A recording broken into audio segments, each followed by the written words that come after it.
Hi, and welcome to Smash Ultimate Basics, where we teach you the essential mechanics Sakurai apparently forgot to tell you about. Today, we're going to be talking about edgeguarding and ledgetrapping, as well as how to counter them. These mechanics are essential for racking up percent, getting early kills, and making your opponent wish they never entered Smash Online that day.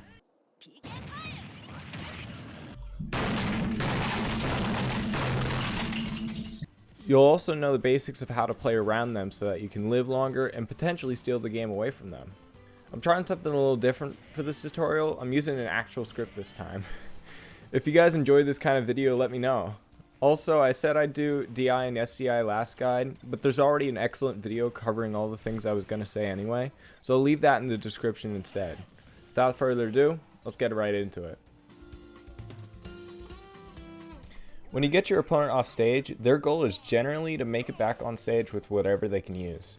If you decide you want to go for an edge guard, your goal is to prevent them from doing just that while also making sure you're in an advantageous position. While edge guards are pretty character specific, some better than others. Why you bully me? There's three general premises you can follow to do it. Send your opponent to a horizontal blast zone, spike them using a spike move or the stage, or send them far enough off stage that they can't recover. Look for aerials and specials in your character's kit that send your opponent closer to either of the two blast zones or set up for another move you have. Link, for example, has forward air, neutral air, down air, though it's risky, arrows, and his bomb that combined can hypothetically cover almost any angle your opponent recovers from. Your opponent may also either neutral air dodge or air dodge into the stage to avoid your attacks, in which case you want to either force an air dodge too early with an attack and hit them with something else, or fall back and start your ledge trap.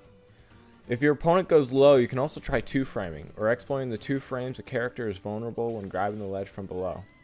You'll probably have to research the best two framing tools your character has, and if it's even worth it to try two frame, though on someone like Lucas, it's so free, why wouldn't you? If you're the one trying to recover, then there's several things you can try and do depending on your character. Recoveries are also pretty character specific, some better than others.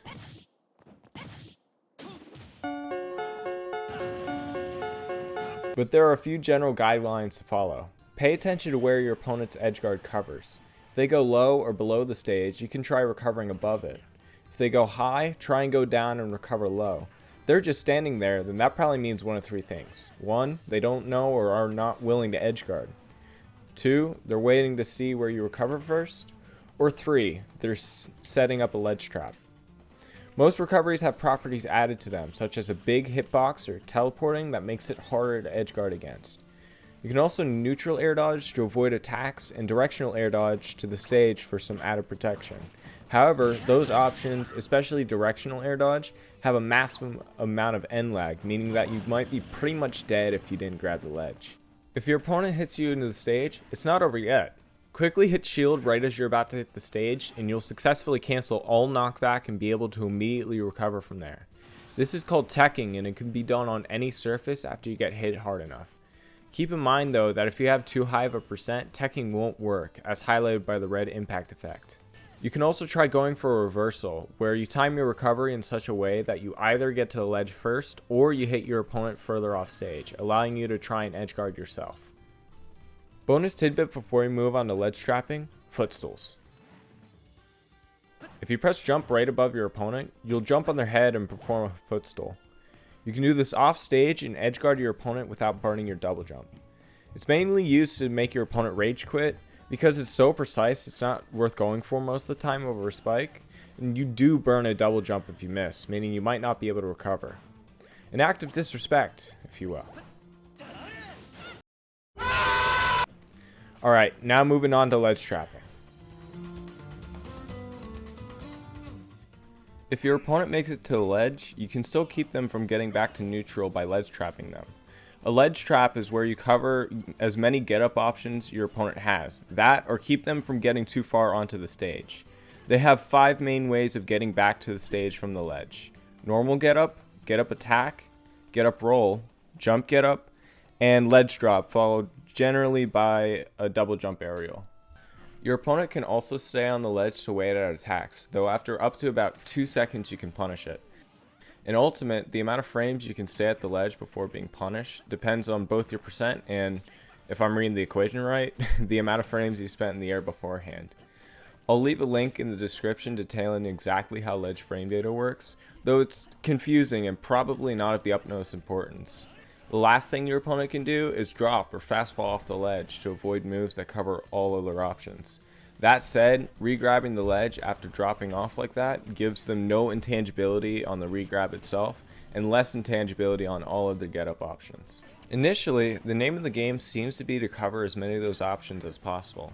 And granted, some characters can do that to an extremely unfair degree. It was at this moment that he knew. He fucked up. If your character doesn't have that, however, your goal is not to cover everything, but to cover one or two options with a non-committal move and prevent the opponent from getting to more of the stage. This is known as stage control, where you keep your opponent in the corner and take away all of their space.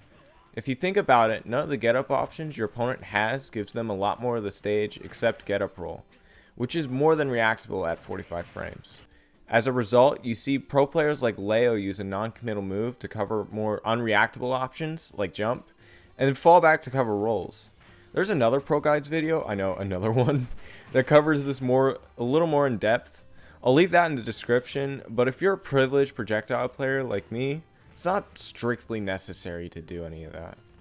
With all that being said, individual characters have their own specific ledge trap setups, so the best thing would be to look up individual guides for your own character on the best ways to do it. One more thing, if your opponent is being predictable with their get-up options, then be sure to take advantage of that.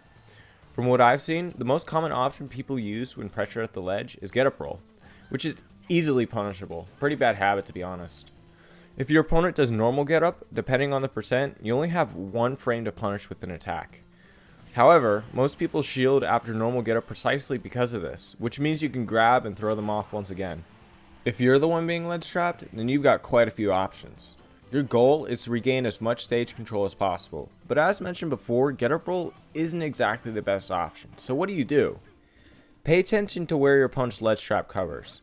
If I throw my bouncy bomb ledge trap, you probably shouldn't do normal get-up attack, or stall at the ledge.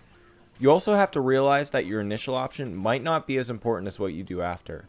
If your opponent goes for a grab after your normal get-up, you can probably spot dodge and try for a reversal. That or roll to get more control of the stage.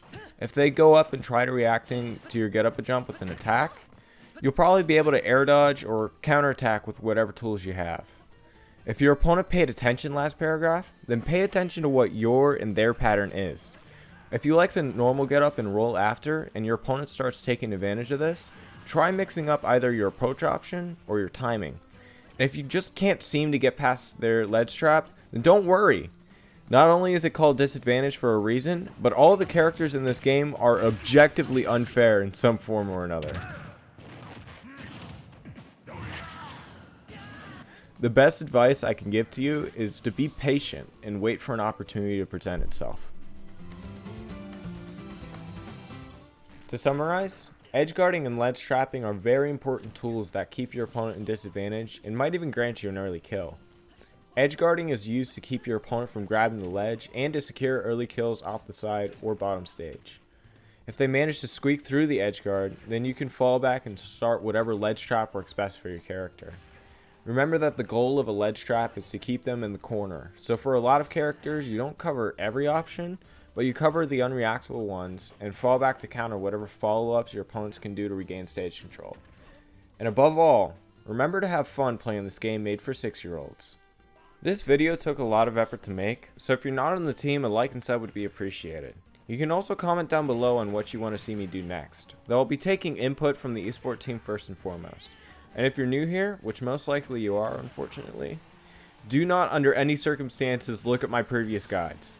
I did not put nearly as much effort in, which means I got them done in like 6 to 8 hours total editing instead of like the 16 to 20 this video is taking me. And that's not including the scripting, the b-roll, the trying to get my brother to work with me.